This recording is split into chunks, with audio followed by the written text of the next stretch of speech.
The FBI swatting and the arrest of a Catholic pro-life leader sent a clear message to the pro-life community. The government wants us to be silent. How are we going to respond? That's what we're going to talk about today on Crisis Point. Hello, I'm Eric Sammons, your host and editor-in-chief of Crisis Magazine. Before we get started, I just want to encourage people to smash that like button and to subscribe to the channel, but don't notify. Also, you can follow us on various social media at Crisis Mag. Okay, let's get right into it. So, most people probably have heard this story by now. I'm recording this on Tuesday, the 27th. But last Friday, the 23rd, I'm going to read some of this from an article from our friends over at LifeSite News. I think they were the first to break this story, and they first interviewed the wife of the man who was arrested. It says a well-known pro-life author, sidewalk counselor, and father of 7 was the latest victim of a U.S. Department of Justice-sponsored SWAT raid and arrest for supposed FACE Act violations as rural home and his children looked on screaming. Mark Hauck is the founder and president of the Kingsmen, which promotes healing for victims of pornography addiction and promotes Christian virtues among men in the United States and Europe. Yeah, that's the type of guy we really want the government going after, isn't it? So Ryan Marie, who's a homeschooling mother, this is his wife, describes how the SWAT team of 25 to 30 FBI agents swarmed their property with around 15 vehicles at 7:05 a.m. on Friday morning. Having quickly surrounded the house with rifles in firing position, they started pounding on the door and yelling for us to open it. So the article continues over at LifeSite News about this, how basically they treated him as if he were Osama bin Laden, essentially. So the warrant charge that they used charged Mark with violating the Freedom of Access to Clinics Entrance Act, which is another name for FACE, due to a claimed attack of a patient escort. So what happened is, the charge stems from an incident that had already been thrown out of district court in Philadelphia, but somehow picked up by Merrick Garland's Department of Justice. On several occasions, when Hauck went to sidewalk council last year in Philadelphia, he took his eldest son, who was only 12 at the time. For weeks and weeks, a pro-abortion protester would speak to the boy saying crude, inappropriate, and disgusting things. I'm not going to repeat exactly some of the things he said, and other statements that were too vulgar for her to convey. Repeatedly, Hauck would tell this pro-abortion man that he did not have permission to speak to his son and please refrain from doing so. He kept doing it and kind of came into his son's personal space, obscenely ridiculing his father. At this point, Mark shoved him away from his child, and the guy fell back. So essentially, this is, he didn't have any injuries or anything, but he tried to sue Mark. So essentially what happened is we have a Catholic pro-life father of 7, takes his son to the abortion clinic to pray to sidewalk council, as every good Catholic pro-life father should do, at least on some occasions. And a pro-abort basically targeted his son, his young son. And as somebody who has been at abortion clinics, in front of abortion clinics before, with pro-aborts present, this is not surprising at all. It's not surprising to say obscene and vulgar things to him. I've heard some of the worst things I've ever heard in my life were heard in front of an abortion clinic. Blasphemies, vulgarities. And they purposely say these things because they know we're Christians and they know we're Catholic, and so they're trying to get a rise out of us. And I totally support the idea that we should not respond to these things, that we should, in general, in most situations, we should just simply stay quiet, ignore them, and go on with what we're doing. However, there's also something to be said. As a father of 7 myself, I have a duty to protect my children. I have a duty to defend them. And so if somebody is verbally assaulting my child, my son in this case, for example, I have a right and a duty to defend him. And so I just want to make it very clear. Some people were trying to argue like, well, he should have taken his son out of the situation, or he shouldn't have pushed the man, or something like that. I think you're missing the entire point here. He has a right and a duty to do this. This is not some act of violence, some act of in fact, I had a video a few weeks ago about the church needing to be militant and how violence is not always wrong. Our Lord himself committed acts of violence. And so therefore, in this situation, this man did nothing wrong. And clearly, he did nothing legally wrong either, because the charges were dropped when they went to district court in Philadelphia. If there was really a case here of how actually assaulting this man or doing something terrible, there would have been a charge. You don't think the district court in Philadelphia wouldn't have gone after a conservative in this situation? Of course it would have. So obviously did nothing legally wrong. However, we don't live in a world where just because something isn't illegal means we can't prosecute you for it. Because what they did was they called up the FACE Act, the Freedom Access Clinic Entrances Act. Now, I'm very familiar with this act because I remember the day it became law back in 1994. I was involved in a rescue group, had been for a few years. So we go around and we block abortion clinic doors peacefully, non-violently. And this was very successful. Most people have heard of Operation Rescue. Randall Terry popularized it in the late 80s. Joan Andrews Bell is the saint, really, of the rescue movement. And essentially what we would do is we go to abortion clinics and we would sit in front of the doors and block access to the clinic. So women could not go in to kill their babies. We do it non-violently. We do it peacefully. We just sit there. And we wouldn't push anybody, wouldn't do anything like that. We just simply sat there. And then the police would have to come take us away. And usually we would go limp and take a long time. The abortion clinic would be closed for a day. I know personally of babies that were saved because of these actions. And I also think what the rescue movement did was it unsanitized abortion. People didn't want to talk about what's going on in these clinics. But all of a sudden, it became an abortion clinic became a place that was not acceptable anymore because of what we were doing there. Well, obviously, the pro-abortion forces are not going to take that line down. And so Congress, under President Bill Clinton, enacted the FACE Act, which basically made a federal crime to block an abortion clinic door, punishable by up to, first offense was like a year. After that was like 10 years. It could be up to 10 years. Now, here's the thing.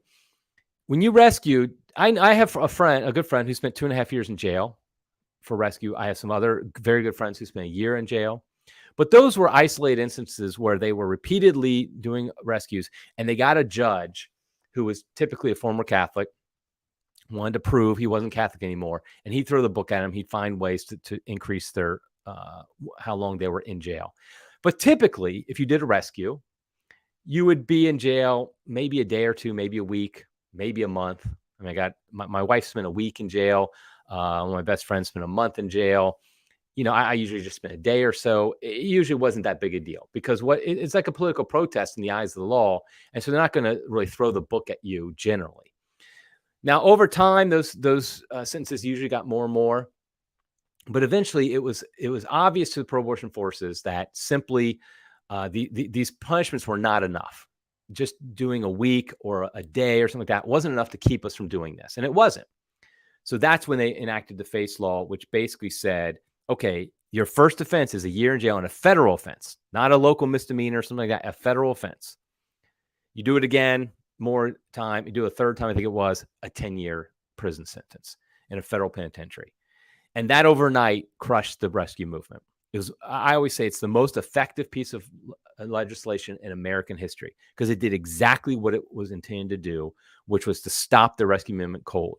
Because most of us, I put myself in this category too, we decided it wasn't worth it. We weren't willing to spend a year or to 10 years in jail for that. And so most of us stopped rescuing. We continue to silent counsel, pray, clinics, things like that, but we stopped doing that. But the thing about the FACE Act is, as all legislation is, it has other consequences as well. And these are intended consequences in the case of pro-abortion forces. And so what they want to do is basically anything that any type of assault or anything that they would call assault, anything where you try to harm somebody who's a clinic defender, and usually it's just these volunteers who are just terrible people who are escorts, they call them. We call them descorts that would lead people, the women, into the abortion clinic, protect them from us, even though we weren't never were we ever trying to go after the women in a physical way, like attack them. We were trying to talk to them. That was considered an assault by their means. So it's this FACE Act that they're using against Hauck to say, okay, because of the fact that he touched a pro-abortion descort, therefore he violated the FACE Act. Clearly, that's the purpose of the FACE Act, is to make it so that pro-lifers are as subservient as possible and do nothing and don't even show up from abortion clinics. That's really the purpose of it. It wasn't just to stop rescue. It was to stop us from even going to abortion clinic to pray there to sidewalk counsel. Now that part of it wasn't successful, and there was no ability in Congress to actually pass a law and make it you came and pray in front of an abortion clinic. Although that was tried. There wasn't. They didn't have the votes to do that. And so what happens is now they can use this FACE Act against Hauck, and I think that's the big picture we have to realize here is it's not whether or not should Hauck have pushed the guy or not. I would argue he was completely within his rights legally and morally to do so. As a father, if somebody is assaulting, verbally or otherwise, assaulting your child, you have the right to take an action to make them stop. Clearly, telling the man repeatedly to stop was not working. So he did do the right thing in the sense that, okay, he's verbally assaulting my son. I will verbally tell him to stop. Now, you could argue maybe prudentially he should have taken his son away from the situation. But what does that tell the son? You know what it tells the son? Oh, we're not going to try to save babies if some people start yelling at us. We're not going to try to save babies if we hear these things happening. And so ultimately, it sounds to me from what we know that Hauck took the exact right steps. He first basically told him to stop, repeatedly told him to stop, and he did push him away when the man got too close. Because how does he know that this man, who was obviously antagonistic against his son, gets close to him, isn't going to physically assault him? You can't wait in that situation. If I'm at a ball game, for example, with my 12-year-old son, I don't have a 12-year-old son anymore, but let's say I have a 12-year-old son. I'm at a ball game with my 12-year-old son. And a drunk guy starts talking to my son, saying vulgar things to him. I tell him repeatedly to stop. And let's say there's no security guards around. I know that there would be at a ball game, but there wasn't at this clinic. And I have no way to stop him because he won't stop. Now, I could leave the situation. In a ball game, maybe I would do that. But I have a right, if the guy gets close to my son, to push him away. Say, no, you can't. You've now violated his space, and I believe you are a threat to my son. I'm going to push you away. I'm not trying to deck him. I'm not trying to knock him unconscious. I'm not pulling a knife on him or a gun on him. I'm just simply saying, get away. He has every right to do that. And frankly, anybody who is focused on that part of the story, you are missing everything. You are missing the entire actual story. Because here's the thing. There will always be given a reason why something happens. When a persecution happens, when the Nazis persecuted the Jews, they gave up a reason why they should do it. They made a justification for it. It always is going to be a justification no matter what. And so this is exactly what we see here is, of course, they're going to give a reason. They were like, hey, we have an opportunity here. That's what really happened because, again, the charges were dropped in Philadelphia at the district court. But what the Department of Justice saw was an opening. Okay, now we have a situation where we can send a message to those pesky pro-lifers who are going to abortion clinics. We want to stop them. How can we do that? Now we have our opening. What we can do is we can say this guy violated the FACE Act. That will give us the veneer of legality. And we're going to go guns a-blazing at him. And literally guns a-blazing here. Now, note, the story came out later that Hauck actually, through a lawyer, contacted the FBI. Let me make sure I get this straight. He contacted the FBI and agreed to turn himself in voluntarily. This is what the Hauck's attorney, the Thomas More Society Vice President and Senior Counsel Peter Breen said. He said he agreed months ago, Hauck did, to turn himself in voluntarily, but they turned him down. So clearly this was not a case of, oh, we have a violent person out there. We need to make sure we take him in. It's not like all of a sudden somebody was holed up in his house with a bunch of guns after he had just gone on a serial killing rampage. And now we got to make sure we stop him. The safety of our society, of our communities in danger. We need to take care of this guy, which is actually the only reason why you should ever have a situation where a SWAT team basically attacks a house is you feel like this person has already committed major acts of violence and you fear he will continue to commit them. And he will, and that's when you do that. You don't do it because some father of 7 pushed a guy in which the local court said it wasn't even, there's nothing wrong with it. I'm not going to press charges. That's not why you send van fulls of FBI agents armed banging on the door to arrest a guy. We all know this. That's the thing. There's nothing like new about what I'm saying. This is just basic common sense. In any civilized society, it is obvious that this is an egregious abuse of power. And the fact that there is anybody who might argue it's not, or is looking for something else in the story, you have already accepted. You are the frog in the boiling water who has already died. You've already been boiled alive. If you don't see how clearly unjust this action is, that they would do this in this situation. But this is exactly how full-scale persecution happens. Now, I know a lot in the left are saying, oh, look at those conservatives again, acting like they're the Jews in Nazi Germany. And I even made the reference earlier to Jews in Nazi Germany. Here's the thing. I'm not saying we're there yet. What I am saying, though, is this is exactly how you get there. It's not like all of a sudden, overnight, Hitler was just able to say, let's kill all the Jews. There was a process that led to the Jews becoming scapegoats in German society, to Hitler rising to power, and him being able to eventually cart them off to concentration camps. That was all a process that takes time. What you do is you undermine a certain class of people or certain values, certain viewpoints over time. It starts with just mockery. Maybe there's some jokes about it on a television show or something, or Hollywood makes fun of it, something like that. And then over time, it becomes part of the culture. I mean, look at have you ever seen Hollywood depict a Catholic priest in a good way these days? I mean, there's maybe an example here and there, Father Stu, maybe, or something like that. But in general, what you have is a denigration of Catholic priesthood. Same thing with big families. Do you ever see a big family presented in a positive light anymore? No, we're a bunch of weirdos. We're a bunch of people who don't understand that we're killing the planet or something like that. We don't understand what is really important in life, which is me, not giving of yourself to have a big family. Catholicism in general is ridiculed. Evangelical Christianity is ridiculed.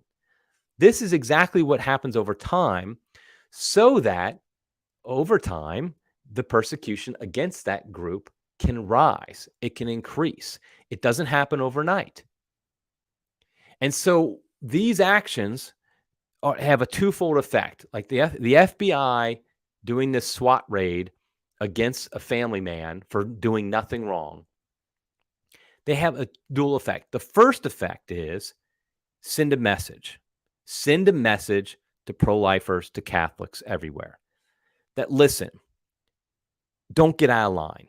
Don't go out. Don't take your views outside of your home. We'll let you for now, keep them in your home, but don't go outside your home and let other people know about them, because this could happen to you. I mean, it happened to this guy. It could happen to you, because the next time the pretense that they use will even be less than he happened to push a pro-abort escort away. The second message that sends is actually, it's more like a feeler.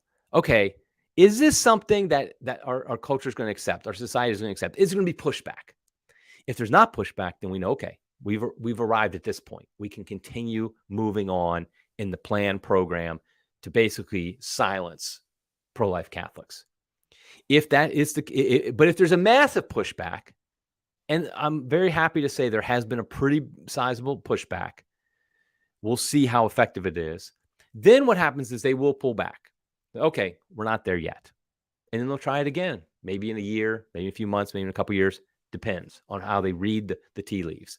And so that's exactly what is happening here, is they're testing our response. What is our response going to be? Are we going to stop going to the abortion clinic? Are we going to stop praying there? And you know for a fact, the pro-abortion forces at the clinics are now energized to harass us even more, because they know this could happen. This is exactly what could happen. We could get a pro-lifer thrown in jail, get swatted and thrown in jail. I mean, this is their dream. Oh my gosh. The pro-abortion death escorts at all the clinics, they are just loving this. This is their dream come true. So they're going to up their game, and they're going to be harassing us even more and more. So what do? Do we stay home because we're afraid this could happen to us? That's exactly what they want to happen. That's exactly what they want to happen. So we have to decide, are we really going to stand up to this, Or are we going to just allow it to happen, allow Hauck to get arrested and have to deal with it, and then we're all going to stay silent? And I think you should know what my answer is. Obviously, we're going to resist. We need to resist this. We can't be afraid. We need to continue to go to the clinics.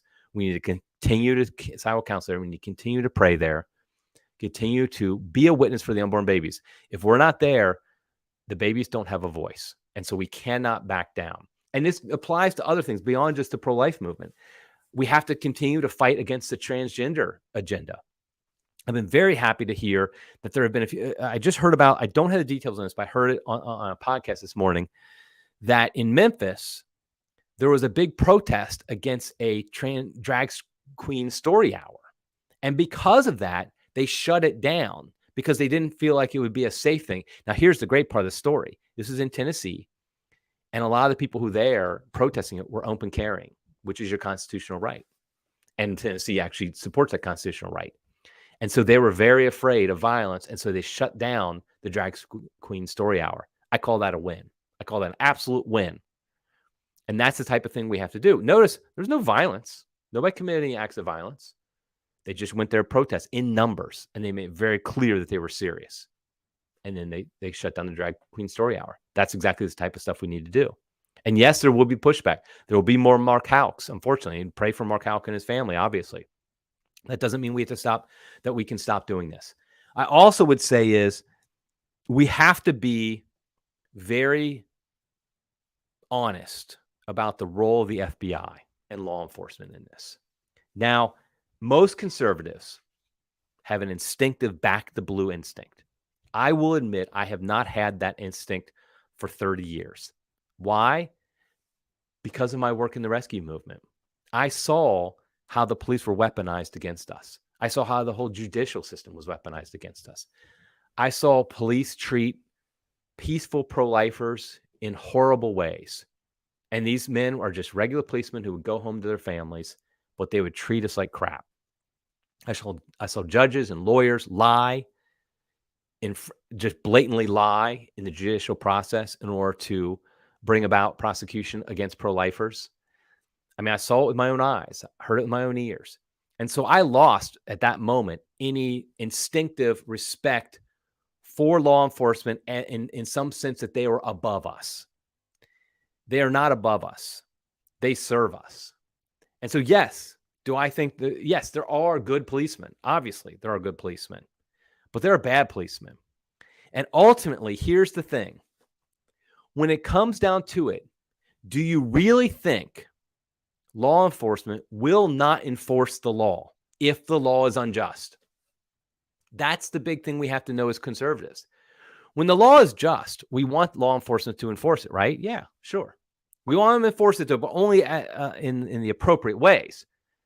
We don't want them seeing SWAT teams, even if the person actually broke a law, if it's just a minor law. That's the militarization of the law enforcement that has been occurring now for a couple decades. What do I mean by the militarization of law enforcement? What I mean is this, is your local police force. Yes, the guy should have a gun, obviously. He should have a baton. He should be able to protect himself. But the fact is, local law enforcement, they now have far more than just a guy with a gun. They basically have military-grade equipment that they're using for these SWAT raids. FBI is the same thing. You could argue, well, okay, that's because of our society has gotten worse and worse. But don't you realize that when you militarize the law enforcement, you make them into an army. An army needs an enemy to attack. And when the administration is against us, which it is now, we are the enemy that it will attack. And that's exactly what happened here. There is no way, any more than just maybe a couple guys, okay, they're armed, should have gone to Hauck's house. Now, obviously, they shouldn't have gone to Hauck's house because what he did wasn't even wrong. But let's say he did do something real, actually a little bit worse than this. Let's say he stabbed the guy with a knife or something like that. Even then, all they should have done was come to his house, say, hey, you're under arrest. This idea that we should be seeing a SWAT team, and this is increasing. The SWAT team approach to minor offenses increasing more and more. And so we have to push back against that. Conservatives have to hold law enforcement accountable. We can't simply accept the militarization of the law enforcement. And here's something I'm going to say people might not like to hear. But if you work for the FBI and you're a faithful Catholic, you probably need to reconsider your career. It might be something that you should not be doing. I have a good friend who works for the FBI, and I'd say it to his face. I just think it's something. They're clearly weaponized against America. They're clearly weaponized against America. And do you really want to be part of that? No, they're not the SS yet. They're not the Gestapo yet. But who's to say they won't be? If society or country keeps going the direction it's going, why wouldn't the FBI become the SS at that point, or the Gestapo or something like that? It's exactly what they'll become. Or do you want to be part of that? Now, like I said, we do have to resist this. And I am happy that resistance is forming. And I do see that. I mean, it's interesting. Just this weekend, of course, there was the election of the new prime minister of Italy, Meloni. And she is a conservative. She is Catholic. She is a nationalist in the best sense of the word. And so they're calling her a fascist, and they're attacking her. But we're going to run an article tomorrow by Kennedy Hall talking about this. It's interesting that this is where the COVID regime really started, because obviously COVID started in China, but then Italy was the example everybody used. We don't want to become like Italy. And Italy took advantage of that and took control of everybody's life. And look what the result was.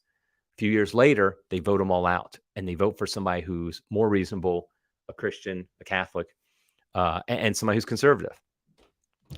And so there are victories. We are seeing victories. And so that's the type of thing we have to do. We have to see here is we have to continue to resist. There is, I'm still convinced that the transgender movement is the real point where the left jumped the shark, where they crossed the line that they should not have crossed. And regular people finally said, hold up. They were able to hide the evil of abortion from regular people.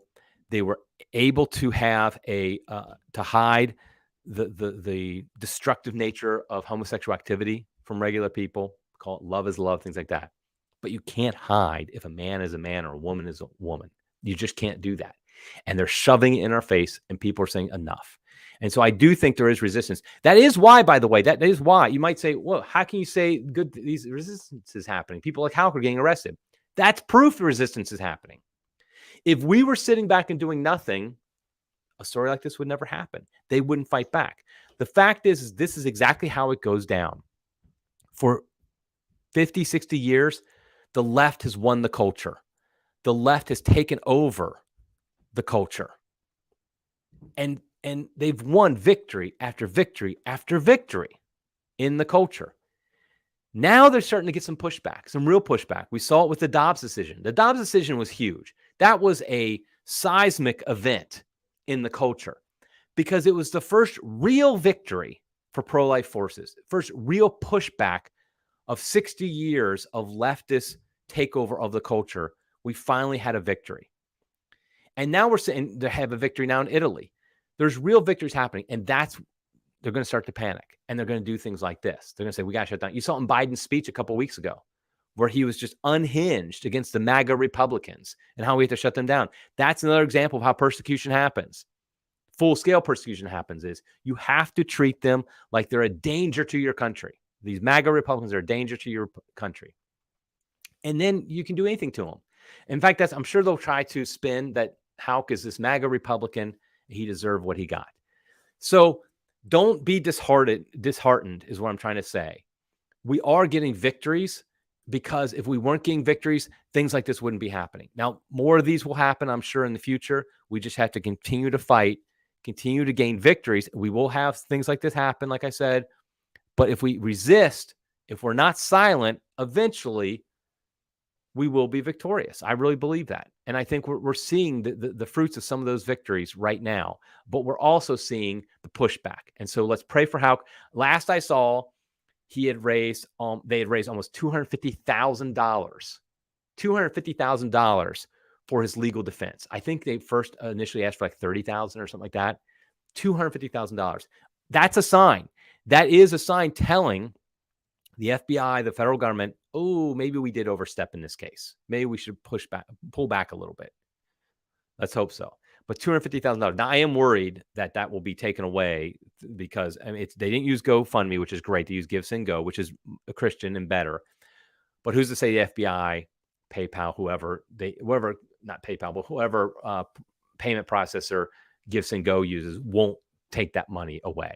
I mean, I do think that's a real possibility, but let's hope that doesn't happen. So that's a great sign of resistance. So let's continue to do that. Continue to pray for the Hauck family. Continue to pray for the babies, obviously, and continue to pray for the overthrow of the leftist cultural regime that we're living under right now.